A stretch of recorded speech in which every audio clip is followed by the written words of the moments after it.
عطا اللہ شاہ بخاری رحمۃ اللہ علیہ فرمایا کرتے تھے، ایک خاتون نہایت کالی کوڑی، بالکل ایک عجیب شکل تھی اس کی، اور ان کا خاوند نابینا تھا۔ اس نے اسے چکمہ دے کر شادی کر لی، میں بہت حسینہ جمیلہ ہوں، میں تو بڑی محجبین دل نشین اور پتہ نہیں کیا سے کیا ہوں۔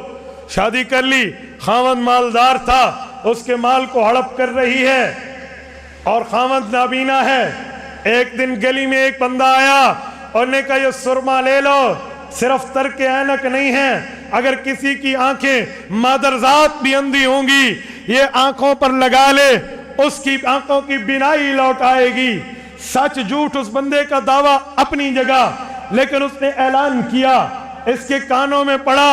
اس خاوند نے ایک بندے نوکر کو کہا جاؤ اور یہ سرما لے کر آؤ تاکہ میں اپنی بیوی کے حسن کی زیارت کر سکوں، اس کے جمال سے اپنی آنکھوں کو دیدار میں لا سکوں، شربت دیدار کو نوش کر سکوں، اپنی بیوی کو دیکھنا چاہتا ہوں۔ کہا جی ٹھیک ہے۔ وہ بندہ جانے لگا، اس عورت نے روکا، کہا اس کو پہلے میرے پاس بلاؤ۔ وہ بندہ آیا، کہا کتنی شیشیاں؟ کتنے کی شیشی؟ انہوں نے کہا جی 10 شیشیاں ہیں، 1 درہم کی 1 ہے، 10 درہم کی 10 ہیں۔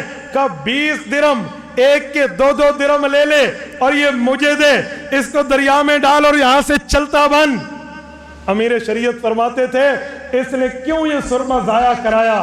اسے پتا تھا جب اس کی آنکھوں میں بینائی لوٹ آئے گی تو میرا سارا بھانڈا چوراہے میں پھوٹ جائے گا، پھر میری اس کے سامنے باتیں نکلیں گی اور پھر میرے لیے 1 2 3 کا ہی مقام ہوگا، پھر اور کوئی راستہ نہیں بچے گا۔ اسی لیے اس عورت نے اپنے عیبوں پر پردہ ڈالا۔ امام ابو حنیفہ سے جلنے والوں ہم اچھی طرح جانتے ہیں، یہ امت اچھی طرح سمجھتی ہے، اگر فقہ حنفی کے دلائل امت کے اندر رائج ہو گئے، فقہ حنفی سمجھا دی گئی، مسائل ابی حنیفہ بتلا دیے گئے تو کئی بندوں کی آنکھوں پر بینائی کا چشمہ اتر جائے گا، حقیقت سمجھ آئے گی، تمہاری دکانیں بند ہو جائیں گی۔ آج ابو حنیفہ پر اعتراض کرنے والوں تمہارے اعتراض کی وجہ یہ ہے کہ امت دین سمجھے نہیں۔ سیڑھی سے دشمنی نہیں ہوتی، چھت پر بیٹھے ہوئے بزرگ سے دشمنی ہوتی ہے، کیونکہ یہ اس کے پاس جائے گا تو سدھر جائے گا۔